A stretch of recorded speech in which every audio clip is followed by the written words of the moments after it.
I never imagined my daughter's 10th birthday party would end with someone being led away in handcuffs. But that's exactly how things unfolded last Saturday at Lakeview Park. What began as a perfect celebration spiraled into chaos. The moment the most notorious HOA president in the neighborhood decided that the picnic table we had reserved was suddenly the one she wanted for her lunch. I had arrived at the park around 8 o'clock that morning, reservation permit in hand. The lakeside spot was ideal, shaded by tall oak trees and offering an uninterrupted view of the water. My wife and I spent almost an hour setting everything up. We taped bright balloons to the posts, hung a large "Happy 10th Birthday" Emma banner across the front, and made sure our reservation permit was clearly displayed, showing our name and the time slot, Donovan family, 11 o'clock a.m. to 3 o'clock p.m. Everything looked perfect for Emma's big day. By 11:30,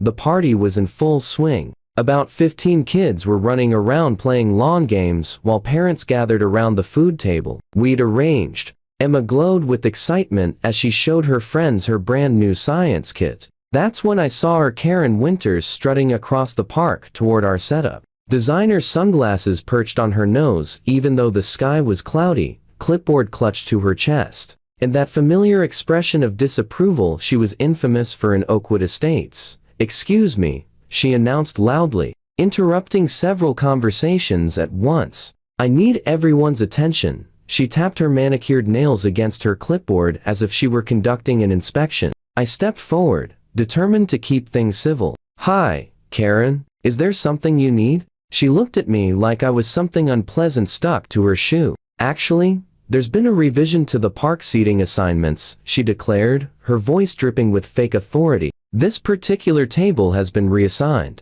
You'll need to move your party to the tables closer to the playground." I blinked in confusion. "Reassigned? By who? We have a reservation permit right here." I gestured to the permit taped to the table. Karen reached over, plucked the permit right off the table, and inspected it with exaggerated scrutiny. "This isn't valid for this specific table. The HOA has implemented new guidelines for lakefront seating. Perhaps you didn't receive the email update." My wife came over, concern written all over her face. "What's going on?" There's some confusion about our reservation," I explained, doing my best to stay calm while noticing Emma watching from a distance, anxiety creeping across her face. Karen exhaled dramatically. "There's no confusion. The rules have changed, and this table has the premium view of the lake, which is now reserved for senior HOA members during peak hours." She gestured toward another woman approaching with takeout bags. "Her friend Debbie, recognizable from the neighborhood, will be having our lunch meeting here to discuss community improvements." I couldn't believe what I was hearing. "Karen, this is a public park. The HOA doesn't run the reservation system. We booked this through the city parks department weeks ago for our daughter's birthday." She had already begun removing our decorations, placing them on the ground without a second thought. "Well, someone should have informed you of the changes. The HOA oversees all community spaces in and around Oakwood Estates." She sat herself at the head of the table like she owned it and started unpacking her lunch. This was unbelievable. Parents nearby were now paying close attention to the growing confrontation. I pulled out my phone and showed Karen the confirmation email from the city. "Look, this is an official reservation. There are 15 kids here. Surely you can hold your meeting somewhere else. There are plenty of empty tables right over there." I pointed toward several unoccupied spots.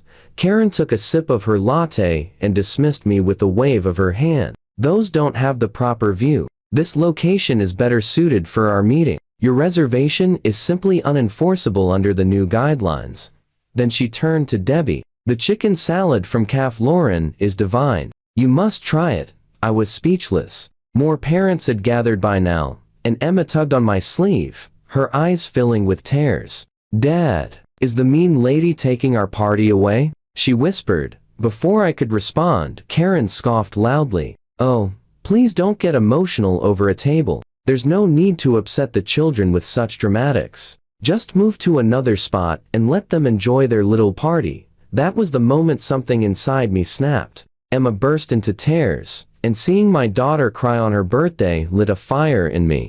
At least 3 parents had their phones out, recording everything. My friend Mike, whose daughter was Emma's best friend, stepped forward. "I'm calling the police," he said firmly. "This is ridiculous." Karen rolled her eyes so dramatically that it was almost theatrical. "Call whoever you want. The HOA has jurisdiction here, not the city police," she declared, taking another bite of her sandwich as if she were savoring the power she believed she had. While Mike made the call, I gathered the kids and tried to salvage the party by starting a game of tag away from the table. My wife stayed with Emma, gently reassuring her that everything would be okay. About 20 minutes later, 2 police officers arrived, and to my surprise, Karen's entire demeanor shifted in an instant. She leapt to her feet, wearing a bright, welcoming smile, as though she'd invited them herself. "Officers, thank you for coming," she said sweetly. "I'm Karen Winters, president of the Oakwood Estates HOA. I can explain this misunderstanding." The taller officer, Martinez, nodded politely. "We received a call about a dispute over a reserved park table. May I see identification from both parties, please?" I handed over my driver's license and the reservation permit. Karen hesitated, just for a moment, before digging into her purse and producing her ID. "So, what exactly is happening here today?" Officer Martinez asked.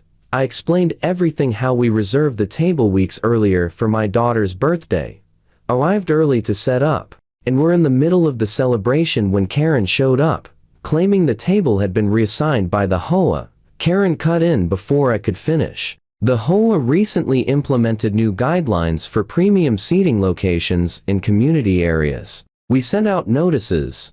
Officer Martinez raised a hand, stopping her. "Ma'am, this is a city park, not HOA property. The city's reservation system is the only authority here." He examined our permit. "This reservation is properly filed and paid for. It grants the Donovan family exclusive use of this table during the listed hours." Karen's confident smile wavered slightly. "Well, perhaps there's been some jurisdictional confusion. The HOA board voted last month to extend our oversight to all community spaces used by Oakwood residents." She reached into her clipboard. "I have the minutes from that meeting right here." The second officer, Ramirez, stepped forward. "Miss Winters, HOA jurisdiction ends at the boundary of your development. City parks are public property under the Parks and Recreation Department." One of the parents who had been recording the entire incident approached with her phone. "I have video of her taking down their decorations and making the birthday girl cry," she offered. Officer Martinez nodded. "We'd like to see that." As the officers watched the footage, Karen's polished composure began to crumble. "I didn't see any decorations," she insisted quickly. "The table appeared unoccupied when I arrived." "It's first come, first served." Another parent stepped forward. "That's not true." We all watched her remove the birthday banner and balloons. Officer Ramirez turned to Karen. "Miss Winters, interfering with the lawful park reservation is considered theft of services. And based on this video, we're also looking at potential harassment and causing a public disturbance." All the color drained from Karen's face. "This is absurd. I'm the HOA president. I was only enforcing our community guidelines." Officer Martinez remained calm. "Do you have any official documentation from the city granting the HOA power over park reservations?" Karen shuffled through her clipboard. "Well, not with me, but because no such document exists," Officer Ramirez said firmly. "This appears to be a straightforward case of you asserting authority you don't have, and disrupting a child's birthday party in the process." By now, every parent had gathered around. Karen clearly realized she was losing control. Her friend Debbie had silently vanished the moment the officers started asking questions. "This is all a misunderstanding," Karen insisted, her voice rising high with panic. "I was simply trying to maintain order in our community spaces." Officer Martinez sighed quietly. "Miss Winters, please gather your belongings. You are being placed under arrest for theft of services, harassment, and disturbing the peace." A collective gasp rippled through the crowd as Officer Ramirez pulled out her handcuffs. Karen's eyes went wide. "You can't be serious. Do you know who I am? This is outrageous." She sputtered as Officer Ramirez read her rights. "I'll sue the city." The entire HOA will hear about this disgrace." Even as they escorted her to the police cruiser, she continued shouting, face flushed with shock and fury. Once she was secured in the back seat, Officer Martinez returned to us. "I'm sorry your celebration was disrupted," he told Emma gently, who stared up at him wide-eyed. "You're all free to continue your party. Your reservation is fully valid." We thanked the officers, and as they drove away with Karen still fuming behind the glass, the other parents helped us put everything back in place. Someone had rescued the birthday banner, and we rehung it proudly. Slowly, Emma's smile returned as her friends surrounded her, buzzing with excitement over everything that had happened. The next morning, I got a call from the district attorney's office. They informed me that Karen was being charged with criminal trespass, harassment, and disorderly conduct. Because she falsely presented herself as having official authority, they were taking the situation especially seriously. She was facing up to 90 days in jail and fines totaling $3,000. 2 days later, the story hit the local news. The video had gone viral, and reporters uncovered that Karen had been fabricating HOA authority for years. The Oakwood Estates Board held an emergency meeting and unanimously voted to remove her as president. They issued a public statement distancing themselves from her behavior and clarifying that they had never authorized her to enforce anything outside the neighborhood. When the judge announced her sentence, 60 days in jail suspended, 1 year of probation, a $1,000 fine, and 200 hours of community service, specifically at city parks, Karen's carefully constructed facade finally shattered. She broke down in tears, wailing that her reputation was ruined and that she had only been trying to preserve community standards. The judge wasn't swayed. He added that she was also barred from serving on any HOA board for 5 years.